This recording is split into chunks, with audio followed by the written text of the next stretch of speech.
अस्सलाम वालेकुम। आज की इस वीडियो में हम क्राउनस्टेम टूल के अमेजिंग फीचर्स को डिस्कस करेंगे। इसके लिए मैंने क्राउनस्टेम का प्रॉपर्टीज़ पैनल खोल लिया। अगर आपको शो नहीं हो रहा तो आप ये सर्च के बटन के ऊपर क्लिक करें। सर्च के बटन पे क्लिक करने के बाद यहाँ पे क्राउन सर्च करें, ये आपको क्राउन सोर्स पैनल शो हो जाएगा। इसमें मल्टीपल ऑप्शंस गिवन है। अच्छा, इसकी ये जो 4 लाइन्स पे अगर हम क्लिक करते हैं तो मोर देन 1 सोर्सेज हम डिफाइन कर सकते हैं। ये नॉर्मली हम फेस को जब यूज़ कर रहे होते हैं या फिर हम फेस की इमेजेस को एडिट कर रहे होते हैं तो उसमें हम मोर देन 1 सोर्सेज भी डिफाइन करते हैं।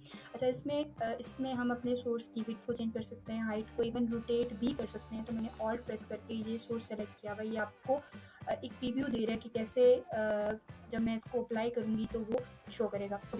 यहाँ से हम इसकी विड्थ को चेंज करके देख लेते हैं।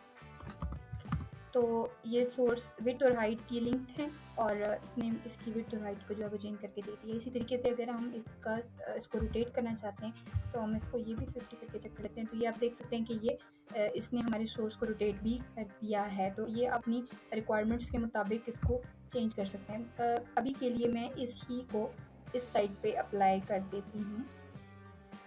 तो जैसे ही हम इसको पेस्ट करेंगे तो इस जगह पे वो जो है वो पेस्ट हो जाएगा।